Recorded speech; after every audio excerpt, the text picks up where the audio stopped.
Hey crew, it's Pitt, and I'm back with some more Secrets of the Universe debunking. I don't know how I would classify this one. We're going to talk about the Enneagram. When I first started doing the MBTI things, I looked into the Enneagram, and I did not look into it long because there's some inconsistencies with things that I know is true. Now, you may not take the things that I say as being true, but I try not to speak on things definitively unless I know. And that knowing may be of a supernatural way, but it's still knowing to me. You can take that as an anecdotal instance. I understand that. The Enneagram. This started as a amalgamation. This was two different people's lines of thoughts that were mashed together and became something else. But let's talk about it real quick, because the things that I have a problem with, this is not going to harm you, right? You're not going to be harmed by doing these things. You will not be harmed by following the laws of Christianity or the laws of Islam. You will not be harmed by doing the Big Five. You will not be harmed by doing MBTI as it is currently known, or as the way that I do it. I feel that my system is a better way of addressing the actual underlying issues, whereas this is dealing with the superficial, surface level problems. It can be a wonderfully handy tool to identify within yourself your own weaknesses. So let's go to the wiki now. I use the wiki. It is not a wonderful source, but it is a alright source. For some things it is horribly skewed, and for some things they don't bother to skew it. This is fairly straightforward, and we're going to talk about a few different things. The figure itself, the actual diagram itself, is a problem for me because it does not signify complete. It does not. The 9 is a problem for me because 9 is a non-harmonious number. Yes, I understand it is a multiple of 3. The law of 3 is actually a real thing, but the law of 7 is not. I know somebody just got upset with that, but if you don't understand why I'm saying that, then you need to go and look at my video on the law of 8. I'll link it up here.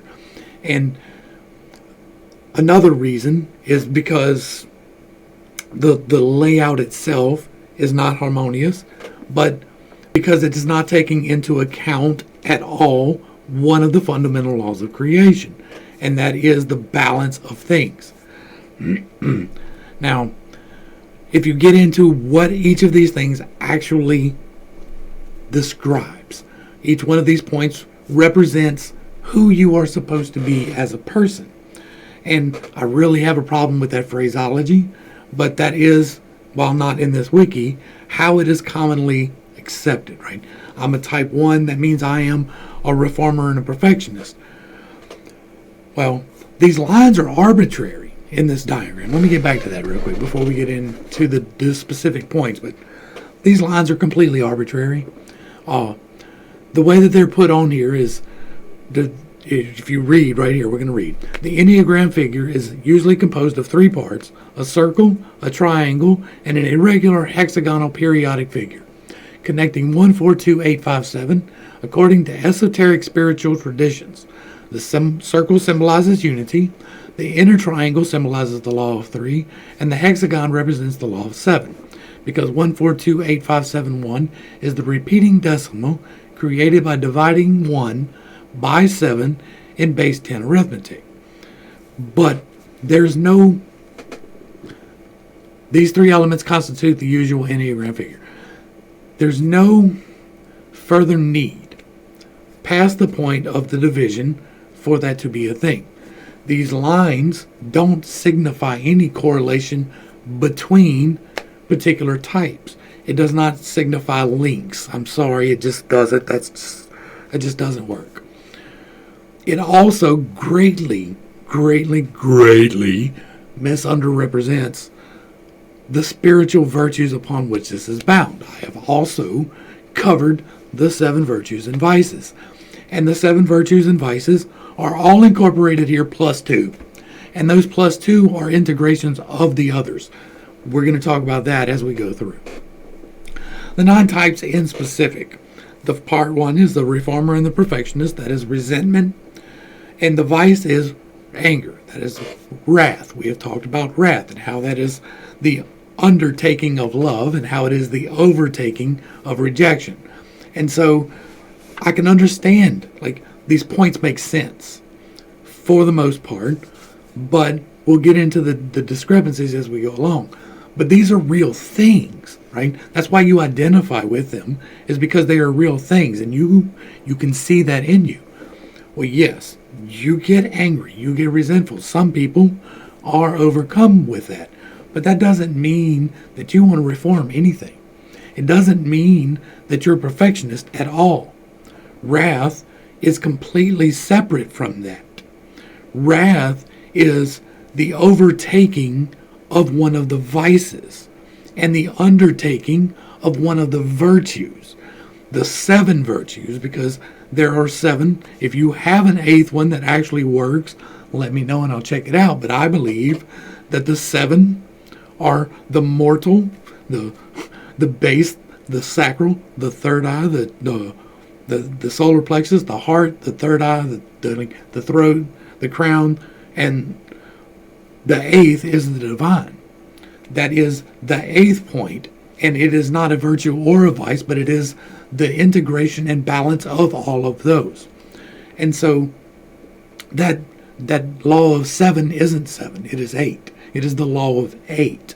The octave, they freaking quote that it based on the octave in this wiki, and then they say 7. Well, 7 is not an octave. Octave means 8. It is 8 points. It is the 7 mortal and the 1 divine, the beginning of the new pattern, the start of the new thing. It is not 9. That would be into the new thing. The next octave contains the 8th point and goes up to the 16th point, right? If you're mapping it directly. But that is 8 separate points. That is a whole nother level of octave, but it incorporates the one from the last one. That is the law of 8. All things are manifest through 7, with 8 as the beginning of the new one. I tried to express this in the Virtues and Vice video. I tried to express this in the Laws of the Universe video. But that is where this goes wrong. 2 is the helper and giver. Their ego fixation, right? Resentment and flattery. Well, flattery is pride, but that is vainglory. That is literally one of the 7 sins. We have all of the 7 sins represented here, but they add in 2 more. And the 2 more that they add are 3 and 4. That is the achiever and performer. Well, that's vanity.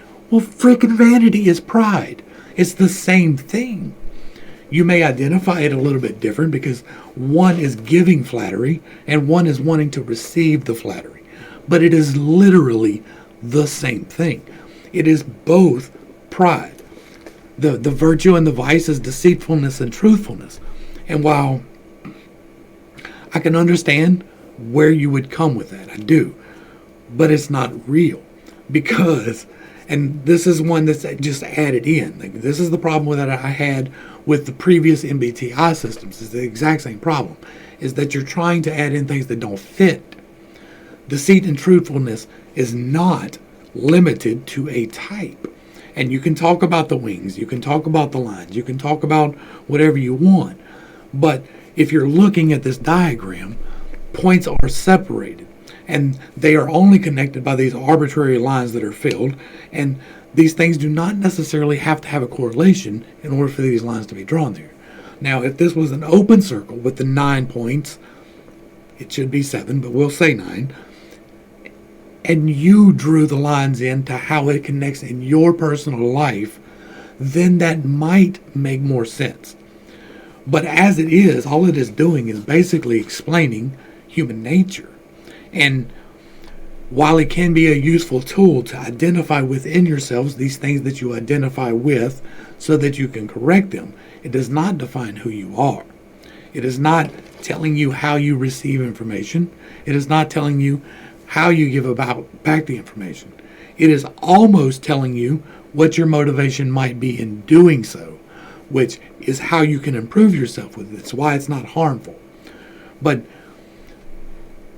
most of these interplay and should be drawn as lines interconnected in the diagram. But deceit and truthfulness can literally fit in every single one of these. All seven of the vices literally can deal with this. They can deal with deceit and truthfulness. They can deal with, now it comes down to your motivations, right? So if your personal vice that you are working on in this existence is anger, we'll go with anger as number one.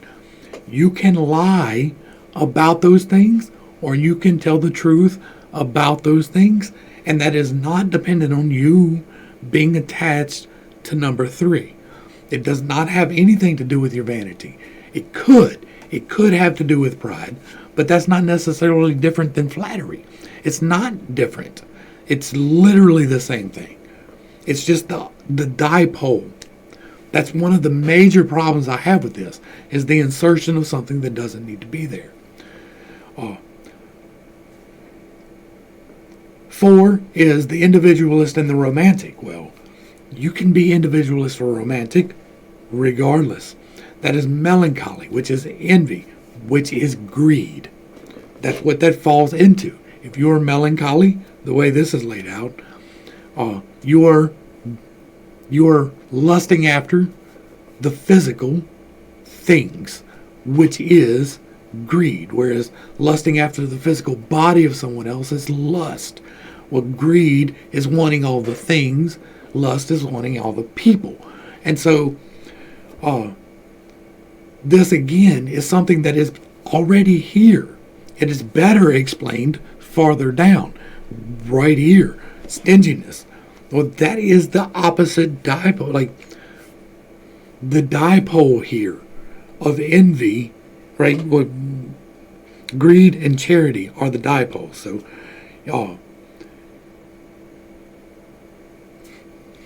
I'm trying to think of how to put this. It's not necessary to separate these. And so we're down to 7 from 9 already.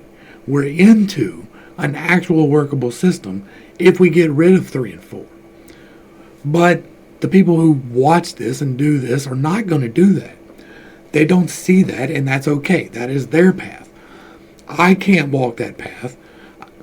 It is good to identify these things within yourself. It is absolutely good to strive to bring out the virtue and to suppress the vice and to find the balance between the two, because absolute truthfulness is harmful. Absolute humility is harmful. Absolute detachment, courage, sobriety, all of those things are harmful. Absolute fear and gluttony and avarice and envy are harmful. That being at the very edges of either of those is a bad thing. And this seems to be a fairly decent tool of identifying that. My problem is with that, specifically with the fact that there are 2 things in here that cover the same thing. And so what they're trying to do is to take almost archetypes and to overlay human emotions on the to rationalize why the archetype exists through the use of the vices and virtues. Well, you can be a reformer without dealing with anger. You probably deal with love, but you can be a perfectionist without dealing with love. You might deal with anger, but you don't necessarily have to. You don't have to get angry. That is a vice. It is not who you are. You can be a helper or a giver.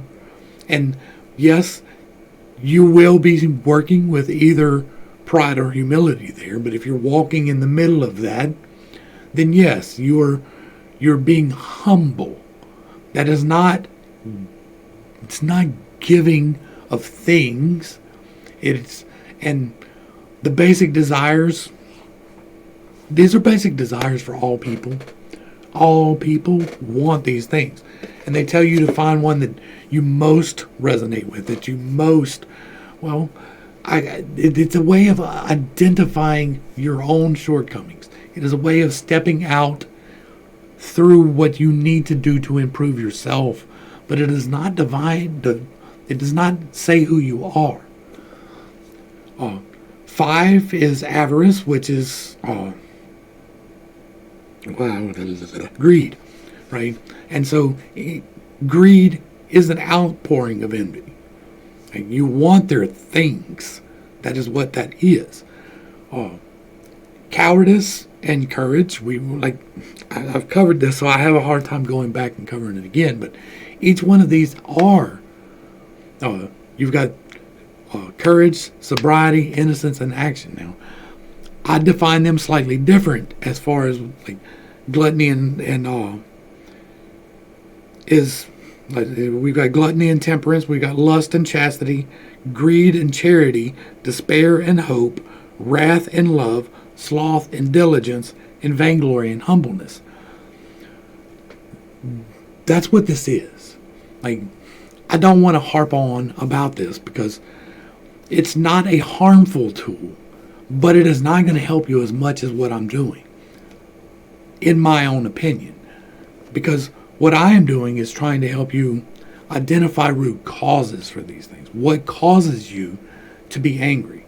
What causes you to be gluttonous? What causes you to be lustful? Those are overlaid. I don't think I've gotten quite to the overlays of those yet. Like, we talked about the types and how we work through the types, right? So I don't normally do jump cuts, but that was one because I had to get my own thoughts in order for this last part. We're going to do the overlay, right? This is the overlay on the chakras. The 7 in you, the one outside of you, encompasses all of these and represents the balance of all of these. And we're going to pull it up. We're going to pull the energy from the bottom to the top, and how it overlays in the way that they are trying to do with this, with the Enneagram. The base chakra is going to cover greed and charity.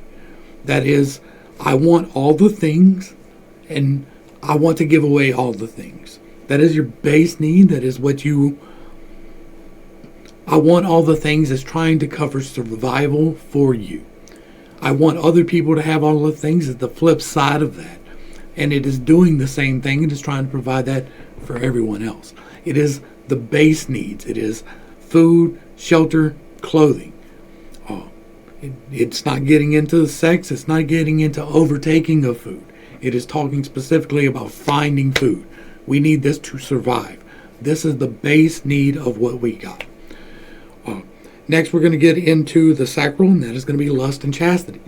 That's the dipole there. The dipole is overtaking of sexual pleasures or the over-denial of sexual pleasures. Well, we are meant to have sexual pleasures. That's why we have sex. It is fun to have sex. And so what we need is a balance in that. Where we balance that is in our trickster, right? We talk about that all the time, how you need a sexual partner who will balance your energy from your trickster. And that is what that basically overlays as. It is lust and chastity in the sacral. The solar plexus is going to be gluttony and temperance, right? That is the overtaking of physical sustenance, of food. It is eating too much, quite literally, or the abstaining from food, to the point where you see some of these yogis who have subsisted on nothing but air for 70 years, which is bullshit. That is not real. Just in case you were wondering, that is not real. Everyone is needing to eat, but you can fast. You can go without for a couple of days, or for a day, or for a week, or even a month, depending on where your spiritual course leads you.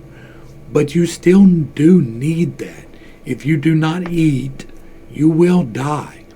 And so it is an overlay of what you actually need. And the problem comes from the imbalance between that. The imbalance of, I want to eat all the things. And you get comfort from that. That is because you are unbalanced in your sacral energy. Where you are in your stack determines what triggers that for you. Like, that is where I'm trying to get with the whole MBTI system.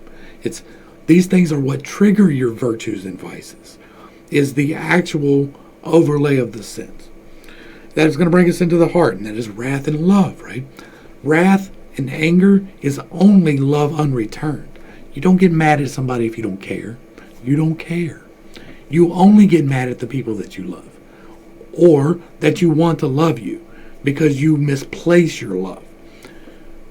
The opposite of that is giving too much love away, because some people are evil. I know a lot of people don't like to hear that, but there are evil people who have willfully chosen evil, that live in evil. And if you are giving your love to an evil person, they are just taking it. They are overtaking it. They are depleting your heart instead of feeding your soul. The third eye is going to be vainglory and humbleness. Wait, we're in the throat. Yeah, the throat is vainglory and humbleness, because that is where you speak this out, right? You either speak through pride of, I am the best and my way is the only way. And I know this video particularly may come off that way, but that's why I started off with this is not harmful. The opposite of that is humbleness, and you can be overly vainglorious and you can be overly humble.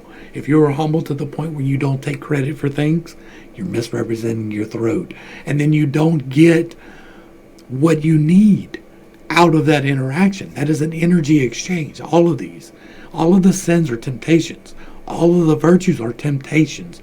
And both of those temptations can drag you to the wrong end of the spectrum. You can be so proud and so overwhelming with it that nobody can take you serious, because all you do is brag. And you can be so humble and so to the point of, well, that wasn't really my idea. That was somebody else. Yes, it was. It was your idea. That was given to you to give. Don't be prideful about it, but don't be overly humble about it. Walk in humility. Always understand that you can be wrong. Always understand that somebody else might have knowledge that you don't. So always walk with humbleness and humility, but not to the point where you are a doormat for anyone. That is the imbalance. You don't want to be on either end. You want to be in the middle, because when you're in the middle, it feeds you. You feel better. You work better. All of these things. That's going to bring us up to the third eye. And the third eye is going to be despair and hope, because where does that come from?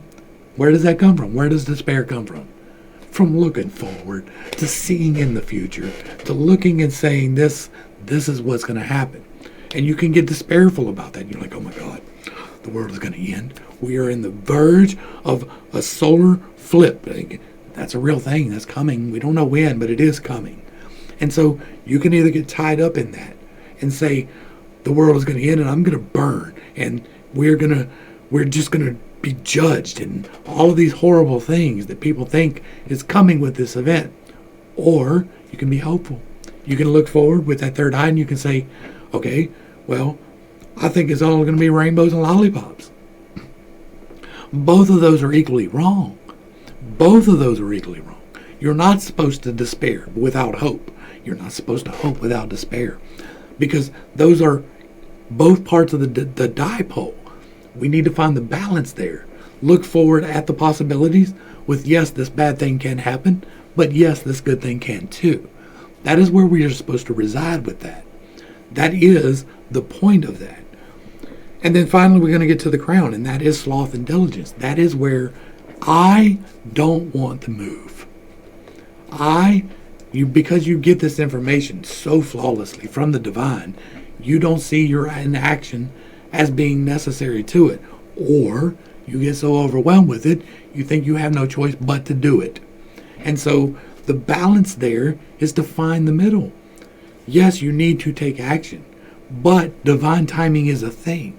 And so you take every practical action that you can, and then in the meantime, you wait, right? Because sometimes an action is necessary. Sometimes just waiting is necessary. If there's a flood and there's a bridge, don't get on the bridge. It might wash out while you're on it. That is seeing forward to a possibility that can very likely happen. It is not taking an action of crossing the bridge. Whereas if you just, I got to get it done, I got to get to the other side, when you start and then it washes out, you weren't paying attention. But also, don't be slothful. If you know that there's something you can do, then you need to do it. You need to do it to the utmost of your ability, and you need to do it in a way that is beneficial for you in growth. When you balance all of these things, it activates the law of 8, because then you are aligned all the way through your stack, and you are seeing the possibilities and knowing which ones they are. You're restraining yourself from the physical in your baser instincts, and you're seeing the possibilities in your upper instincts. And with the balance of those, you activate that 8th one. You activate that law of 8, the harmonics, and it allows you to go to the next step. It allows you to step up into the next octave and begin again to learn these lessons anew. That is the goal of what I am doing. I'm not the best at relaying information. Like, I take this information in and I think I get it in my head and I sort it and I put it in the box, and then I don't give it back because I think I already did sometimes. Sometimes I'm like, I already said that, but I didn't. I thought about it, and because I hold the knowledge, I assume everyone else will. And that's not how it works. You have to share knowledge, right? You have to share love. You have to share all of these virtues in order to help people overcome their vices. But you have to share vices to help people overcome the virtues. A lot of people don't want to hear that you have to overcome virtues, but you can overtake on all of those. All of them are just a dipole. All things exist on the same, like each one of these is a step on the same plane. If you have 1 and -1 and 0 is the middle, well, the virtues are 1. The vices are -1. You want to be at 0, but probably you fall somewhere else on that spectrum. There are other points there. Our goal is to identify why we have these virtues and why we have these vices. And I don't think that the Enneagram does that. I think it helps you identify which one you lean towards. And the adding of the 2 is a real problem for me, but I can understand why they did it, because it identifies a little bit extra in that dipole. I understand why the wings are there, because it allows the compensation that these don't. But like, this is not right. Like, it's just on the basic fundamental level not right. There are 7 points on this star, only 7. And so within that 7, you can find the 3. If we go to a 7-pointed star, I don't have one pulled up, but let me see if I can get y'all one pulled up real quick. 7-pointed star. Let's get a picture. This would be a better representation of the Enneagram, because it is like, you could overlay the virtues and vices there.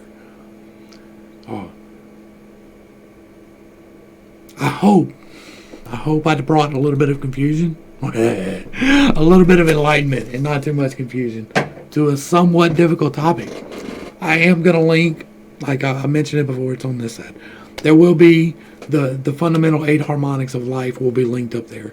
And I'll also link the 7 virtues and vices of God, or the 7 facets of God, which is what I titled it. But I have covered this in extensive detail. It just wasn't in this context. I looked into the Enneagram when I started this, and I looked into several different systems. I looked into the Big 5. I did not like the way it worked. It's not worked, not for me. The MBTI did.